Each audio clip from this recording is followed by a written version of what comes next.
Hello good people, welcome back to the E30 build. As you see, I had to cover it up and take a bit of a break. If you've ever done one of these car projects, you know how just things go to south. But if you're new to this channel and you've not seen what we've been doing with this baby, here's a quick review of what we've been doing. So first of all, we were able to get the car painted because we were thinking this is the fastest way and we just need a car that is looking good and drives well. So while we are doing that, I decided to get another car to do an engine swap for this one, and that didn't go so well, but to some extent it went well. So we were able to get that, the Mark II beams engine. So we were able to get that, put it in here. In the middle of all that, some things went right and some things went wrong, but we managed to get it where it's supposed to be. There was some fire. You might need to see that. Anyways, we moved on and we were able to get the engine and the gearbox into the car. The next thing we did is now we want us to do the wiring in this car. By the way, I don't like any bit of wiring. In fact, I don't know much about wiring, so that's one of the biggest reasons. The other reason is there is quite a lot continuing in the car. So without further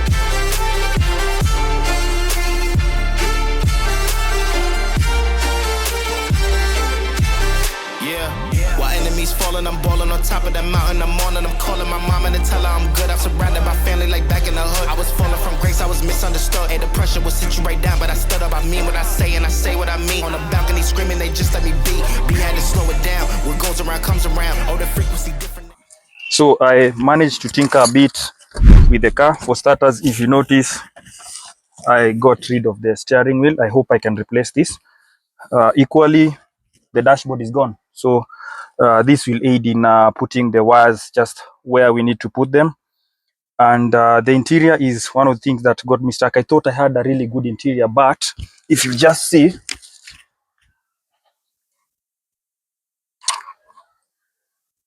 I stumbled upon the rust of all edges. So I hope you can see this. This is all rust. So the front driver's floor panels are full of rust, and those have to be replaced. But hopefully, my thoughts are if I can get the car running, I can probably be able to get it to a place where we can actually just customize some floor panels. Or if there is someone who's watching this and you have BMW E30 floor panels driver side, I would really appreciate.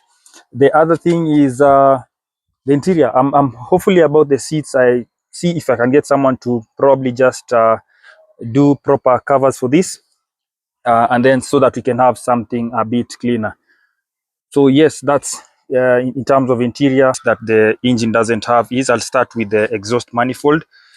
We don't have anything on the exhaust manifold because there is quite a lot of modification that will need to be done, because the exhaust from the Mark II engine, this one, are quite big and they have catalytic converters. In fact, two of them. Remember, this is a 6-cylinder engine, so we really don't have a lot of space here. So we need to really do some modification and probably move the carts downstream, further downstream, to allow, because you see what we have here. This is the steering column, and this is the engine mount. So we really have little space to play around with.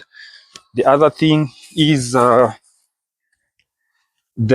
air intake. That is what we're going to be trying to do today. So we measured the amount of space we need for the air intake, so we should be good. And then just to put the engine harness and route it out. By the biggest part of what we need to do in this episode is wiring, just to get it in place and see how it's gonna flow. I have a couple of guys coming to help me with that, and then we see where to take it from there. So I promised you wiring from the Mark II. We were able to get the body control wiring and all the modules. This is now the advantage of what we did.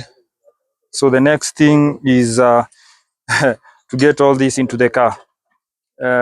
Good thing we have someone who's done it before.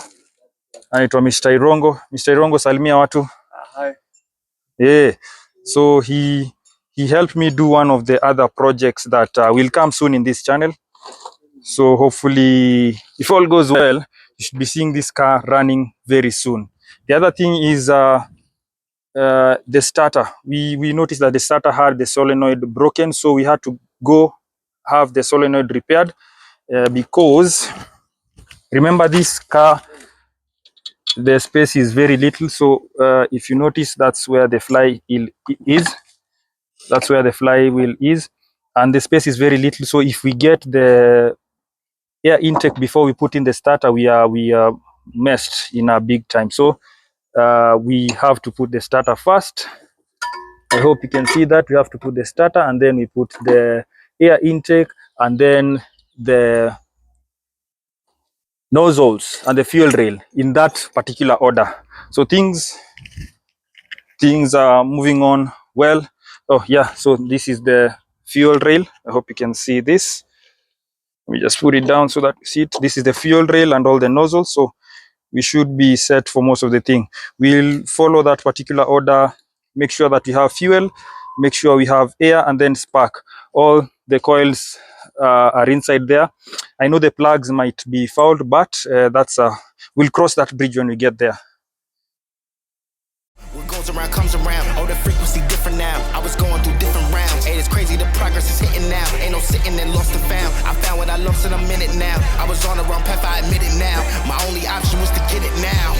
I got it on both and I learned from the losses. My failure was friendship, I saw it was ghosting. Started like everyone had certain tools. Only difference is I knew what to do. Now everyone calling when progress is stalling. My stock is misslowing, my life it ain't boring. Ain't no more hitting me up when you lose. When it's time to wake up, see you hitting the snooze. When they ask me how we leveled up without us getting stuck, we just muscled up. This game spin, no one gotta tighten up, gotta muscle up, or you will get stuck in this game.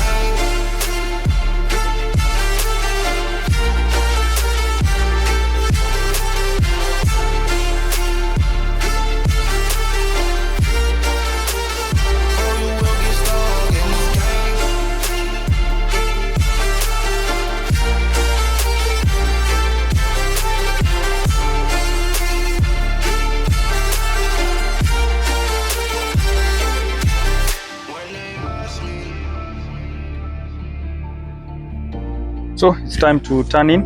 For day one, we've managed to get pretty much the big part of the wiring. So you can see all the coils have received their wiring, and we managed to even put in the air intake and the throttle body.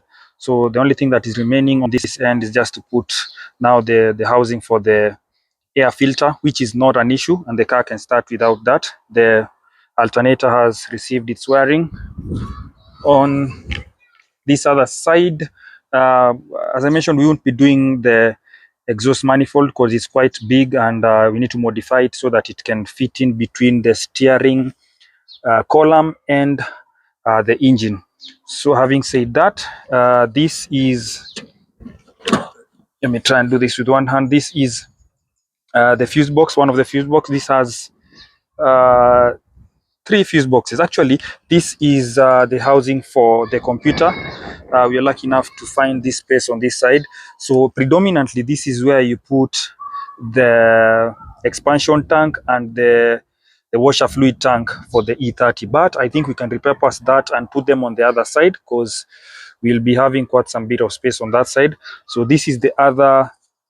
This here will be the other fuse box, which will probably put in something like this just to go around the shock tower.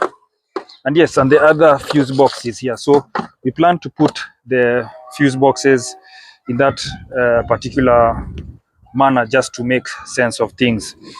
Let me try and get the air intake here.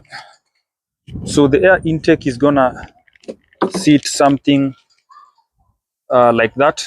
Eventually it's gonna sit something like that. So we are making headway. Equally, the wiring to the gearbox was we're able to find some space and put it. The only downside about this arrangement is when you come to where the brake booster is, you see there's very little space for it, so we might have to further modify this if at all you want to have a car with brakes.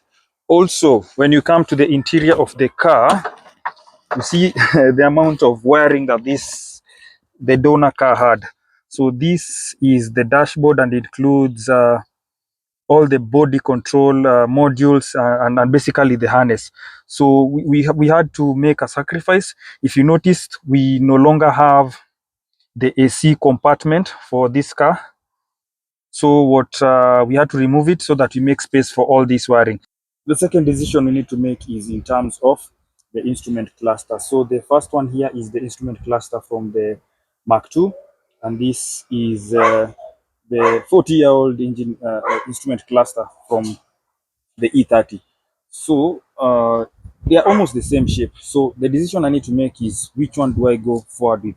Of course, I'm leaning towards going with this one because it's quite dusty, but it's gonna show me the gear selection. Remember, I'm going the automatic gearbox direction, and then there is this. It will fit in the bezel, in the dashboard bezel, the way it needs to be. But again, will I get all the information that I need to have from this? So that again goes on the wiring side. If I go this direction, there are some drawbacks. Ideally, like speed, I'll have to really do a lot of wiring in terms of getting the speed to work because the Mark II gets its speed from the ABS sensors. And then the story is really different from the E30.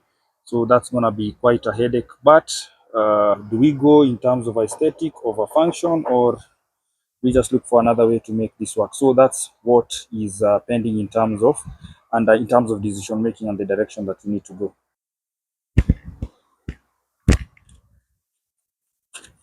So essentially, that's where we are at with the wiring. We have been able to put lay the wiring for in order to enable us to start the car.